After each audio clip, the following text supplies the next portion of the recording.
حضرت ذوالقرنین کے بارے میں لوگ بڑا ریسرچ کرتے ہیں یوٹیوب کے اوپر، مجھے بھی بڑا کیوریس مائنڈ ہوتے ہیں لوگ، جس طرح کہ میں بھی ہوں، اور بہت اس طرح کے واقعات میں دلچسپی ہوتی ہے لوگوں کی کہ ذوالقرنین علیہ السلام کون تھے۔ السلام علیکم ویورز، کیا حال چال ہے؟ امید ہے سب خیر وافیت سے ہوں گے۔ چینج نیشن پر بہزاد احمد حاضر ہوں ایک نئی ویڈیو نئے ٹاپک کے ساتھ۔ تو آج کا جو ہمارا ٹاپک ہے بیسیکلی پورٹلز کے حوالے سے بھی تھوڑی سی بات کریں گے، حضرت ذوالقرنین علیہ السلام کے بارے میں بھی بات کریں گے،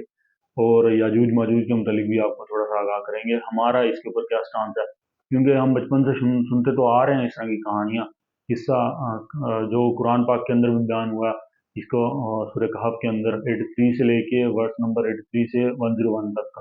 یہ ہے سارا تفصیلاً واقعہ بیان ہوا ہے۔ لیکن جو میں نے اس کے متعلق ترجمہ پڑھا، تفسیر پڑھی، اور وہ جو ہمارے ٹپیکل جو پہلے معصوم میں ان کو کہوں گا، جو علماء اکرام تھے، انہوں نے صرف اس کو دین کے اندر رہ کے بیان کیا، وہ انہوں نے اپنی حد تک صحیح بیان کیا۔ میں ہمیشہ بولتا ہوتا ہوں قرآن پاک کی جو ایک بھی آیت ہے، اگر آپ اس کو پڑھیں گے، تفصیلاً پڑھیں گے، ڈیپلی پڑھیں گے، تو وہ ہر دفعہ اس کا میننگ آپ کو کوئی ڈفرینٹ لگے گا، اور نیا آپ کے اوپر کوئی ایک راز افشاں ہو جائے گا۔ تو یہ جب سورہ کہف آپ پڑھتے ہیں، سورہ کہف کے متعلق ساحل ادیم صاحب نے بڑا بات کی ہے، انہوں نے سورہ کہف کے اوپر وہ بہت زور دیتے ہیں کہ یہ پورٹلز کا جو سسٹم ہے، جس کو ہم اردو میں معارج بولتے ہیں، تو یہ ایک دنیا سے دوسری دنیا میں ٹریولنگ جو ہے، انٹر گلیکسی ٹریولنگ یا ملٹی ڈائمینشنل ٹریولنگ اس کو بولتے ہیں۔ تو یہ ساری جو حقیقت ہیں، واقعی حقیقت ہے، میں مانتا ہوں ان کو حقیقت ہے یہ، کیونکہ آپ دیکھیں کہ مسلم ہو کے ہم کہ اللہ تعالیٰ نے نظام ہے، دنیا پوری اتنی بڑا عالم بنایا پورا اللہ تعالیٰ نے، تو کیا یہ ممکن نہیں ہے کہ صرف ایک ہی زمین ہو اور یہیں پہ صرف آبادی ہو اور یہیں پہ صرف ہم رہ رہے ہوں؟ جیسے ہمیں پتہ ہے فرشتے بھی ہیں، اور جنات بھی ہیں، اور انسان بھی ہیں۔ تین مخلوقات کا تو ہمیں علم ہے کہ وہ ہیں، اس کے علاوہ بھی ہیں، اب وہ اللہ عالم کہاں پر ہیں اور کیسے ہیں، لیکن اللہ تعالیٰ نے قرآن پاک میں کئی مقامات پر کیا سوچنے والوں کے لیے، تدبر کرنے والوں کے لیے نشانیاں ہیں، اور اللہ تعالیٰ نے اپنی یہ جو آیتوں کو کہا، یہ کہا آیت کا مطلب بیسیکلی نشانی ہوتا ہے، تو اللہ تعالیٰ نے کہا کہ میں اپنی ان کے آگے جب آیتیں کھول کھول کر سنائی جاتی ہیں، تو سوچنے والوں، جو تدبر کرنے والے ہیں، ان کے لیے اس کے اندر بہت کچھ ہے جو سوچتے ہیں۔ ایک تو آپ جیسے ہم بچپن سے پڑھتے آ رہے ہیں قرآن پاک، جب ہم نے عربی پڑھی، اس کی ترجمہ پڑھا، اور جس نے بھی تفسیر لکھی ہے، آپ ایک ایک بات دیکھیں کہ جو حضور صلی اللہ علیہ وسلم کے اوپر قرآن پاک نازل ہوا ہے، تو سب سے بہتر علم تو حضور صلی اللہ علیہ وسلم کو ہے کہ ان کا قرآن پاک کا کیا، کس آیت کا کیا مفہوم ہے، اس کا کیا ترجمہ ہے۔ اس کے بعد جو آتے ہیں صحابہ کرام، تو صحابہ کرام نے بھی اس حوالے سے بات کی ہے، پھر تابع تابعین آ جاتے ہیں، اس کے بعد علماء کرام آتے ہیں، جو پھر تفسیریں جنہوں نے لکھی ہیں وہ آ جاتے ہیں۔ لیکن ہم یہ نہیں کہہ سکتے کہ یہ فلاں کی تفسیر جو ہے، مثال کے طور پہ ابن کثیر کی ہے یا مولانا مودودی صاحب کی ہے، تو انہوں نے جو تفسیریں لکھی ہیں، تقی عثمانی صاحب ہیں، ہم اس سے اختلاف نہیں کرتے، ہم ان کا احترام کرتے ہیں، لیکن ایک وہ بھی انسان ہے اور نبی نہیں ہے اللہ تعالیٰ کے، وہ ایک دیندار بندے ہیں سارے، اور صحابہ کرام جو ہیں وہ بھی مقرب بندے ہیں اللہ تعالیٰ کے۔ تو یہ اب ہر کسی کا وے آف تھنک جو ہوتا ہے ڈفرینٹ ہوتا ہے، جیسے آپ کا، میرا، میرے بھائی کا، آپ کے بھائیوں کا، ہم ہر کسی کا وے آف تھنک، کوئی سکے کا کوئی رخ دیکھے گا، کوئی کون سا رخ دیکھے گا، ہوں گے سب صحیح، لیکن ہر چیز